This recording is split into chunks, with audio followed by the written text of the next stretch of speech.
Meeting motorcycles. Justifying my purchase video. The new 2018 Ducati Monster 821 Black. Getting to know bike. Getting to know all about bike.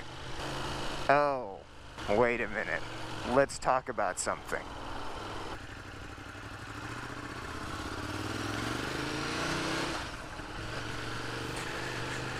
All right. Meeting motorcyclists. Good morning. 77 degrees. I'm meeting motorcycles commute to work. That guy's not wearing a seatbelt. Well, I did a video of my first kind of road trip up to Massachusetts and back down through New York and Coach Farms. It was just turned into kind of like a little montage. It wasn't even really anything to speak of. A lot of the audio is really windy, like it is now because my visor's up. And I just kind of wanted to get something out there. I got a lot of comments about people that liked it but wanted to hear like my thoughts on the bike. The new bike. I did, the first ride, I definitely recorded myself picking the bike up, but I'll be honest, I was so nervous that I didn't say anything, and whatever I did say just was dumb.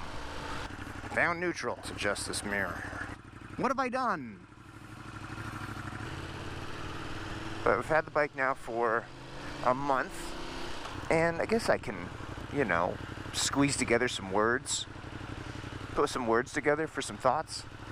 Meeting motorcycles. What do I think of this bike I got? It's awesome. It's absolutely awesome. I love it.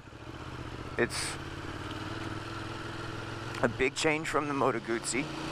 There's some things to get used to, but it's not like a steep learning curve. It takes you a couple days to kind of figure out where you're at with the bike and what to do. Get adjusted to, the seating position and everything. The Guzzi was a very, it was a comfortable bike, very standard bike. And the Monster's definitely sporty. It's not super aggressive, but there's a change. In your position. You kind of feel your body, you feel the muscles using out some new stuff. But it's agile and it builds a lot more confidence than the Guzzi did when I went out and was, going through some turns and stuff. It just kind of went. You always hear people talk about, you just look and it goes wherever you look. And I never knew what the hell they were talking about. The Guzzi was a great bike and agile, like it would go, but, it was styled like a 70s retro bike, and sometimes it really felt like you were riding a motorcycle from the 1970s, which is exactly what they were going for, and is why you bought it. And this one is definitely more performance oriented, and that's why I picked this one over the Scrambler.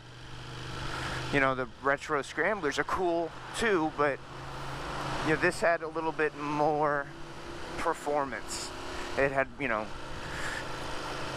better brakes up front with 2 discs instead of 1. It had more horsepower. It had traction control. It had rider modes, which is cool because sometimes when you're stuck in traffic, you want it to not be as jerky. But then when you get out on the road, you want it to have some, sack. As far as the technology on this bike, it's pretty cool. It's been a lot of fun kind of getting to know it. And then, it's got a fuel gauge and a gear indicator, which is another thing that I've always heard people are like, no gear indicator? You paying all this money, no gear indicator? I never had a gear indicator, so I don't know what the hell I was missing. And just I don't know if you guys do this when you're on the highway and you have to put it in neutral and try and upshift, but there's nothing left, but you just had to make sure that you were as far as you could go. You don't have to do that now. As you can see, my oil light is on, but it's okay. It's just the service light. We finally went over the 600 miles, made the appointment, and I talked to the guys, and they're like, you can stretch it a little bit. It's not going to fall apart if you go a few miles over. What else? Comfort. Let's talk about comfort. Am I comfortable on the bike? Yes. Do I feel more confident on the bike? Yes. Do I feel cool on the bike? Definitely. After about an hour, my ass disagrees. You know, and I don't know if it's the, you know, sportier seat or the angle at which you're sitting. You're definitely sitting at angles where the Gucci was flat. But, yeah. You know, I don't have a lot of cushion back there. I don't have the gadunk. You know, I don't, you know, I think results may vary.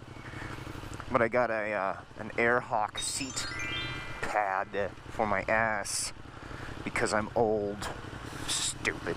When I went up to Massachusetts, and it worked great. Just gave me just enough. Just enough. Like, kind of towards the end of the day, it was starting to get a little shitty. But, you know, but in town, and then just going out for like a nice hour or two kind of coffee ride on a Sunday morning, or whatever day of the week you would like, the seat is perfectly fine. If you're going to go on a longer ride, and you're like me, I don't know. Get it, don't get a seat pad, I don't care. I did lower the seat a little bit. I'm of average height for someone of European descent. You know, I'm 5'9.5".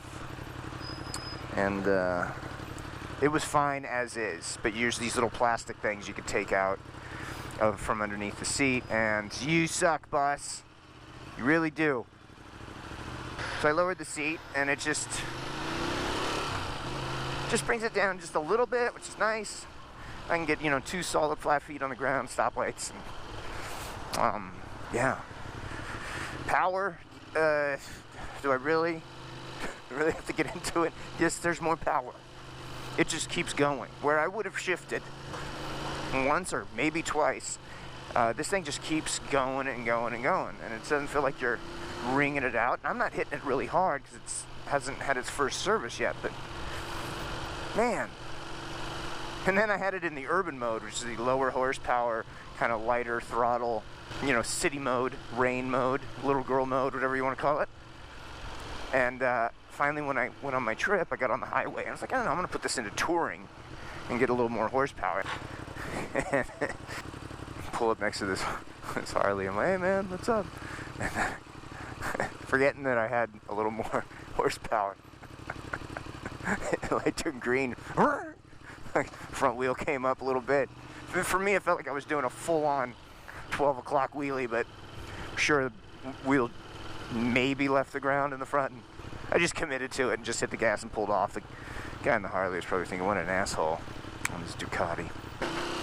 You know, I haven't street Rossied it or anything, so I can't tell you much more than that, other than everything you know that's supposed to be there from every other YouTube video in the world. If you're into this bike, you've already seen. People are driving like jerks today. Yeah, I missed the Gucci. It was a sentimental bike for me. But this bike is pretty damn cool, and I'm very happy with my purchase. Get a lot of looks, a lot of thumbs ups, and yeah. So that's it. I gotta go somewhere scenic and get some pictures of it. Oh, wait a minute. Let's talk about something. When you hear people on YouTube talking about they're surprised at the amount of heat that they're feeling, they're like, oh, I'm feeling some heat. You know, I'm just noticing a little heat. And they always kind of go down by the lake. A little heat coming off the engine. That is hot. But it's a Ducati. Let's talk about hot.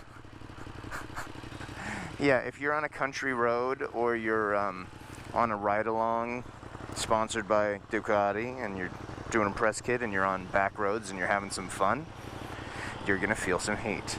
If you're in bumper-to-bumper rush hour in Manhattan traffic, it's 93 degrees with 85% relative humidity and no wind, and you're surrounded by taxis and buses.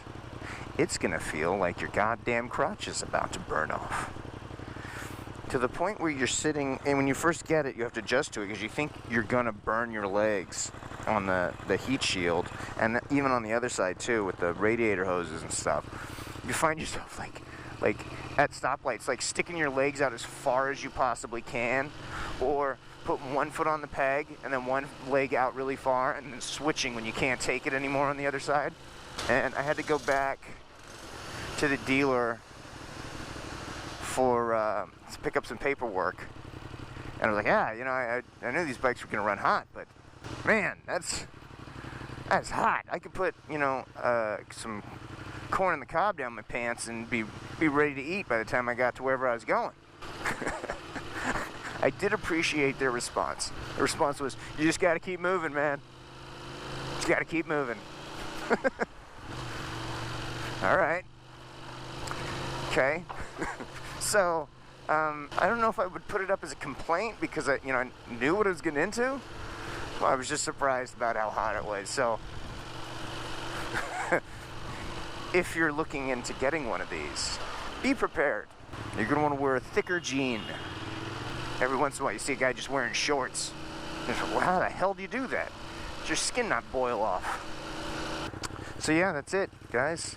It's a beautiful morning, Washington Square Park, and me talking about my new bike. This is it, the Ducati. Again, don't freak out about that oil light. It's just because I need to go get my next service, which is scheduled. Gonna be there in a couple of days. Bike's not gonna explode, I hope. But it will be nice in the fall when it's a brisk fall morning, and this thing keeps you nice and toasty in the crotchular region.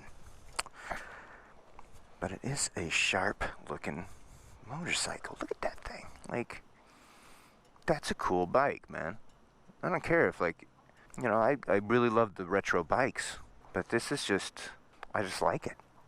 It's growing on me too. You know, I thought, you know, the headlight, you know, I don't like the new headlight. You hear that a lot on the forums. I don't like the new headlight. Gotta have the round headlight. You can get a round headlight if you want, I guess. But I like design, and I like technology and, you know, new stuff. And what they're doing. So this is pretty cool. I like it, says me. Alright, kids. I'm gonna go to work and make some spaghetti. Pieces.